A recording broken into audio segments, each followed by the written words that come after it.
రీసెంట్గా ముంబైలో ఒక ఇష్యూ జరిగిందని ఒక ఎమ్మెల్యే ఒక ముస్లిం గురించి మాట్లాడితే దాదాపు 1,00,000 మంది వచ్చి ర్యాలీ చేసి అండ్ దానికి సపోర్ట్గా నిల్చున్నారు ముస్లింల గురించి మాట్లాడితే. అప్పుడు కానీ మన ఇక్కడ ఇంత జరుగుతున్నప్పటికీ కూడా చాలా తక్కువ మంది అని పవన్ కళ్యాణ్ గారు ఒక దీక్ష కూడా మొదలుపెట్టారు అండ్ దానికి సపోర్టెడ్గా ఇంకా చాలామంది హిందువులు ఇంకా బయటకు రావట్లేదు అనుకోవచ్చు. వస్తారు అంటే వాళ్ళు కొంచెం షాకులో ఉన్నారు.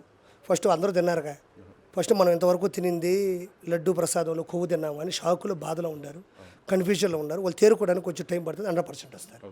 100 డేస్ పరిపాలన గురించి మీకు 1 వర్డ్లో చెప్పండి. నేను ఆల్రెడీ చెప్పాను, 100 రోజుల్లో 100 ప్రయోజకమైనటువంటి పనులు చేశారు. పింఛన్లు ఇచ్చారు, పాత 1000 రూపాయలతో కలిపి బకాయిలు కూడా చెల్లించడం జరిగింది. తర్వాత మెగా డిఎస్సి ద్వారా చేయడం జరిగింది. వరద బాధితులకు చేశారు. అదేవిధంగా మన స్టీల్ ప్లాంట్ కూడా వెళ్ళి సందర్శించడం జరిగింది. మన ఐరన్ ప్లోట్లను తొలగించడం జరిగింది. మన బుడమేరు గండ్లు కూడా పోర్చడం జరిగింది. కాబట్టి ఎవరైనా పొరపాటు చేస్తే వాళ్ళని వెంటనే సస్పెండ్. మన జత్వానీ కేసులో ఉన్నటువంటి మన విశాల్ గుండి కావచ్చు, కాంతిరాణ టాటా కావచ్చు, తర్వాత సీతారామాంజనేయులను కూడా వెంటనే సస్పెండ్ చేయడం జరిగింది. త్వరగా 100 రోజులు 100 పనులు చేయడం అనేది గొప్ప విషయం. బ్యాక్ ఎండ్లో స్టీల్ ప్లాంట్ అనేది అమ్మేస్తున్నారు అని చెప్పేసి అంటారు. అంటారు లేవా, మనం అది అవ్వాలి కదా, మనం అనుకుంటే ఎట్లా, జనాలు కదా ఉండేదే. అందరూ 100 ఊహాజనితాలు చెప్తారు, అన్నిటి మనం పడుచుకోకూడదు. అండ్ బిగ్గెస్ట్ సపోర్ట్ ఏంటంటే రీసెంట్గా దేవరా సినిమాకి హైక్ ఇచ్చిన టికెట్ హైక్స్ అండ్ గతంలో చూసుకుంటే 30 రూపీస్ కూడా తగ్గించేసి ఇట్లాంటి సిచ్యువేషన్ నుంచి ఈరోజు చూసుకుంటే 110 రూపీస్ వరకు హైక్ ఇచ్చున్నారు. సో దీనిపైన గవర్నమెంట్ చాలా మన ఫిల్మ్ ఇండస్ట్రీ కావచ్చు, దేవరా టీం కావచ్చు, మొత్తం అందరూ చాలా ఎగ్జైట్ అవుతున్నారు అండ్ చాలా అప్రిషియబుల్ థింగ్ అన్నారు. సంతోషం, అది మంచి మూవీ అవ్వాలని కోరుకుంటున్నా. కొట్టాల శివ గారు మంచి డైరెక్టరు, మంచి సినిమాలు చేశాడు.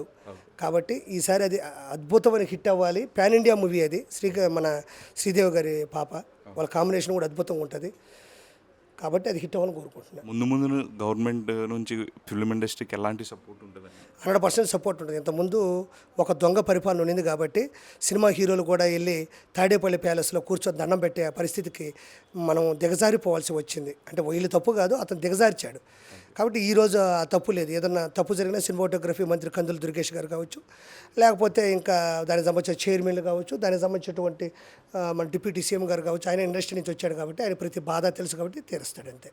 వచ్చి ఎలక్షన్స్లో 2019లో కావచ్చు, లేదా ఈ 2029 కావచ్చు, లేదా దాని ముందున్న ఎలక్షన్స్లో మీరు ఏమైనా కంటెస్ట్ చేసే ఛాన్స్? నాకు తెలియదు, దాని మీద అంత అవగాహన లేదు. వాళ్ళు ఏ పని చెప్తే ఆ పని చేస్తా.